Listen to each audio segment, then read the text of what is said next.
তো বন্ধুরা, তোমরা সবাই কেমন আছো? আশা করি সবাই ভালো আছো। তো বন্ধুরা, আজকে আমরা প্রাইমারি ইন্টারভিউর জন্য কিছু গুরুত্বপূর্ণ প্রশ্নোত্তর আলোচনা করব। এই প্রশ্নোত্তরগুলো কিন্তু 2022-এর ইন্টারভিউটা শুরু হয়েছিল, সেইখানে কিন্তু এই প্রশ্নোত্তরগুলো কিন্তু ধরা হয়েছিল। তাই আমরা এই প্রশ্নের উত্তরগুলো জানব, কেমনভাবে আমাদের উত্তরে এই প্রশ্নগুলো দিতে হবে, এবং সেগুলো তোমরা অবশ্যই এই সমস্ত প্রশ্নের উত্তরগুলো তোমরা পেয়ে যাবে আমাদের চ্যানেলেই। হ্যাঁ, তো আমরা কিন্তু একটা সিরিজ বানাচ্ছি ইন্টারভিউর উপরে। তোমরা যদি আমাদের চ্যানেলের সাথে যুক্ত হয়ে আছো, তাহলে তোমরা অনেকে জানো যে এই চ্যানেলে কিন্তু একটা সিরিজ হচ্ছে। সেই সিরিজ যদি তোমরা ফলো করো, তাহলে তোমাদেরকে যেমনই কোয়েশ্চেন ধরা হোক না কেন, তোমরা অবশ্যই নিমেষে করতে পারবে। তাই তোমাদেরকে বলবো বন্ধুরা, অবশ্যই এই সিরিজটার প্রত্যেকটা ভিডিও দেখবে। হ্যাঁ, তো চলো আর বেশি কিছু বলছি না, কিন্তু আজকের ভিডিওটা শুরু করছি। তো দেখো, আমাদের আজকে যে প্রথম প্রশ্নটা কী রয়েছে, প্রাইমারি বুকগুলি সিসিই টিচিং মেথডের উপর নির্ভর করে লেখা। শিশু শিক্ষায় বিষয়টা কতটা গুরুত্বপূর্ণ? অর্থাৎ এই যে কন্টিনিউয়াস অ্যান্ড কম্প্রিহেনশন ইভ্যালুয়েশন, এসিসির ফুল ফর্ম, সেই টেকনিকে লেখা আছে, সেটা শিশু শিক্ষার ক্ষেত্রে কতটা গুরুত্বপূর্ণ। তো আমরা জানি এসিসিই ব্যাপারটা কি, সেই সম্পর্ক আমাদের কিন্তু আলোচনা করা আছে আমাদের এই সিরিজেই। তোমরা সেই ভিডিওগুলো দেখে নেবে। আমরা কিন্তু আর বেশি কিছু বলছি না, বারবার ওটা আর বলছি না। হ্যাঁ, আমাদের কিন্তু আজকে যেটা টপিক সেটা আলোচনা করছি। তো দেখো, সিসির পুরো কথা রয়েছে কন্টিনিউয়াস অ্যান্ড কম্প্রিহেনসিভ ইভ্যালুয়েশন, যার বাংলা যদি করো তাহলে দাঁড়াবে নিরবিচ্ছিন্ন ও সামগ্রিক মূল্যায়ন। নিরবিচ্ছিন্ন ও সামগ্রিক মূল্যায়ন। এখানে নিরবিচ্ছিন্ন মূল্যায়ন বলতে বোঝায় বছরে একটি বা দুটি মূল্যায়নের পরিবর্তে একাধিক মূল্যায়ন করে শিক্ষার্থীর বৃদ্ধি ও বিকাশ সম্পর্কে একটি সঠিক চিত্র তুলে ধরা।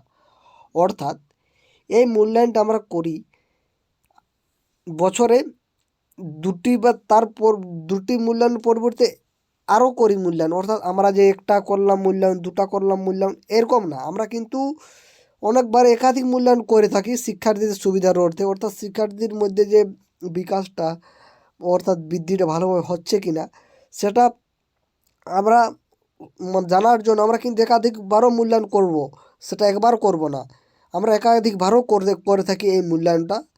হ্যাঁ, একটা সঠিক যে সরি আমরা চিত্র যে পাবো, সেটা আমরা জানার জন্য কিন্তু এই সিসি মূল্যায়ন করে থাকি।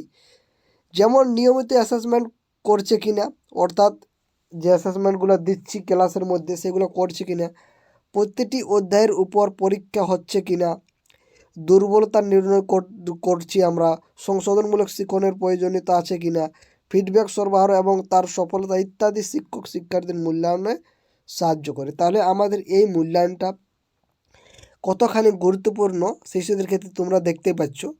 অর্থাৎ আমাদের কিন্তু সব দিকটাই এই মূল্যায়ন আমরা তুলে ধরছি। হ্যাঁ, তাই আমাদের এই মূল্যায়নটা খুবই ইম্পর্ট্যান্ট, হ্যাঁ, এই শিশুদের ক্ষেত্রে। কারণ এই মূল্যায়নের সাহায্যে আমরা শিশুদের দুর্বলতা নির্ণয় করতে পারছি, কোথাও তারা যদি কোথাও বুঝতে পারছে না, সেটা আমরা এই ধরতে পারছি এই মূল্যায়নটার সাহায্যে।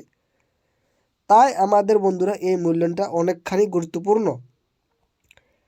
দেখো, সামগ্রিক মূল্যায়ন বলতে বোঝায় মূল্যায়ন ব্যবস্থার মধ্যে পাঠ্যক্রম এবং স্ব-পাঠ্যক্রম কার্যাবলী বিবেচিত হবে। যেহেতু প্রথাগত লিখিত পরীক্ষা দ্বারা শিক্ষার্থীদের ক্ষমতা, প্রবণতা, আগ্রহ, ব্যক্তিত্ব ইত্যাদি সম্পর্কে তথ্য সংগ্রহ করা সম্ভব নয়, এটা বাস্তব জিনিস।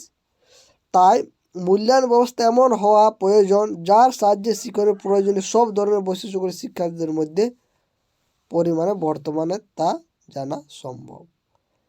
মানে এই মূল্যায়নের সাহায্যে কিন্তু আমরা যতটা সম্ভব আমরা কিন্তু শিক্ষার্থীদের মধ্যে যে বৈশিষ্ট্যগুলো আছে সেগুলো তুলে ধরার চেষ্টা করতে থাকি। অর্থাৎ তোমাদেরকে যদি দেখো এত বেশি করে বলতে দেবে না, তোমাদেরকে অত টাইম দেবে না, আমি সেটা বলতে চাইছি। তো দেখো, আমরা কিন্তু ডিটেলস আলোচনা করছি, তার কারণটা বন্ধুরা, তোমরা যদি ডিটেলসে জানো তাহলে অবশ্যই তোমরা কিছু না কিছু বলতে পারবে। তার জন্য আমরা কিন্তু ডিটেলস আলোচনা করছি। হ্যাঁ, যদি কিছু মনে না থাকে তাহলে তোমরা অল্প স্বল্প বলতে পারবে, তার জন্য আমরা কিন্তু ডিটেলসে আলোচনা করছি। তো আশা করি তোমরা এই প্রশ্নের উত্তরটা পেয়ে গেছো। যদি পেয়ে থাকো অবশ্যই কমেন্ট করতে পারো। যদি না পাও তো অবশ্যই আরেকবার দেখে নাও ভিডিওটা। চলো এবার আমরা আজকের দ্বিতীয় নম্বর প্রশ্ন আলোচনা করব। সেটা কি আছে, প্রাইমারি পর্ষদের ওয়েবসাইটে আচার্য প্রফুল্লচন্দ্রের ছবি থাকে, এটা কেন থাকে বলতে পারবে? তো বন্ধুরা এই প্রশ্নটা কিন্তু 2022-এর প্রাইমারি যে ইন্টারভিউ সেখানে কিন্তু ধরা হয়েছিল। তো অবশ্যই এই প্রশ্নের উত্তরটা তোমাদেরকে জানতে হবে। হ্যাঁ, তো জানে রাখাই ভালো। যদি তোমাদেরকে ধরে তখন কিন্তু তোমরা অসুবিধায় পড়তে পারো। তাই অবশ্যই চলো আমরা এই প্রশ্নের উত্তরটি জানিয়ে নেব। দেখো, পশ্চিমবঙ্গ প্রাইমারি শিক্ষা পর্ষদের একটি অফিস, তার নাম কিন্তু আচার্য প্রফুল্লচন্দ্র ভবন, যাকে আমরা এপিসি ভবন বলে আমরা জানে থাকি। তোমরা এটা সকলে জানো। এপিসি ভবনের ফুল ফর্ম তোমাদেরকে জিজ্ঞাসা করতে পারে, তখন আচার্য প্রফুল্লচন্দ্র ভবন। এবং ওয়েবসাইটে আচার্য প্রফুল্লচন্দ্র রায়ের ছবিও আছে। আচার্য প্রফুল্লচন্দ্র রায় একজন বাঙালি বিজ্ঞানী, সমাজ সংস্কারক, বিশিষ্ট শিক্ষক।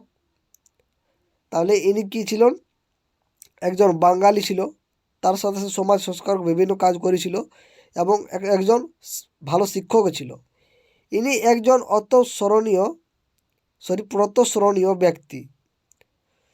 তাই তার স্মৃতিতে একজন মনীষী হিসাবে তার প্রতি শ্রদ্ধা জানাতে পশ্চিমবঙ্গ প্রাথমিক শিক্ষা পর্ষদ তার অফিসে এবং ওয়েবসাইটে দুটোতে তার নাম এবং ছবি ব্যবহার করেছে।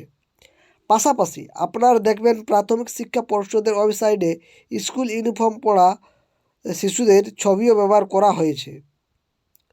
আপনারা লক্ষ্য করবেন পশ্চিমবঙ্গ উচ্চ মাধ্যমিক শিক্ষা সংসদের ওয়েবসাইট পণ্ডিত ঈশ্বরচন্দ্র বিদ্যাসাগর মহাশয়ের ছবি আছে এবং অফিসের নাম বিদ্যাসাগর ভবন, West Bengal board of secondary education. এর অফিসের নাম নিবেদিত ভবন। এই অফিসের নাম বা ওয়েবসাইটের ছবি ব্যবহার করে এই প্রাতঃস্মরণীয় মনীষীদের প্রতি শ্রদ্ধা নিবেদনের চেষ্টা করা হয়েছে বলে আমি মনে করি। অর্থাৎ তোমাদেরকে যদি এক কথায় বলতে বলে তাহলে বলবে, দেখো এই যে আচার্য প্রফুল্লচন্দ্র, ইনি কিন্তু একজন ভালো সমাজ সংস্কারক ছিল, তার সাথে সাথে একজন ভালো শিক্ষক ছিল। তাই এই সম্মান জানাবার জন্য কিন্তু তাদেরকে এই ওয়েবসাইটের আমাদের ছবি দেখতে পাই। বুঝতে পারছি, সম্মানটা জানাবার জন্য তোমাদেরকে এই প্রশ্নটার থেকে তোমাদেরকে আরেকটা আমি তোমাদেরকে বলে দিই। তোমাদেরকে যদি বলি যে সহজ পাঠের বইগুলো, এখন তো সব রঙিন করতে বলছে বইগুলো, কিন্তু সহজ পাঠের বইগুলো সাদাগুলো কেন করছো? তো সেটাও কিন্তু যে নন্দলাল বসু, তাকে আমরা কিন্তু নন্দলাল বসুকে স্মরণ, অর্থাৎ তাকে তার যে কলাটাকে সেটা আমরা কিন্তু এখনও পর্যন্ত রাখেছি। অর্থাৎ তাকে আমরা কিন্তু সম্মান জানানোর জন্যে কিন্তু তার ছবিগুলো আমরা কিন্তু সহজ পাঠের বইয়ে রেখেছি। এটাও এই দেখতে পাচ্ছি এই দুটো প্রশ্ন এরকমভাবেই তোমরা বলার চেষ্টা করবে। অর্থাৎ তাদেরকে ভালো এবং তাদেরকে সম্মান জানানোর জন্য এটা করা হয়। অর্থাৎ প্রাতঃস্মরণীয় মানুষদের প্রতি শ্রদ্ধা নিবেদনের চেষ্টা করা হয়েছে। বুঝতে পারছো? আশা করি তোমরা বুঝতে পারছো। তো বন্ধুরা আজকে দুটো প্রশ্নে আলোচনা করলাম, তার সাথে সাথে অনেক কিছুই বলে দিলাম। তো অবশ্যই তোমাদের কেমন লাগলো ভিডিওটা কমেন্ট করে জানাতে পারো। তো বন্ধুরা এর পরবর্তী ভিডিও অবশ্যই আসছে, তোমরা আমাদের চ্যানেলটির সঙ্গে থাকো।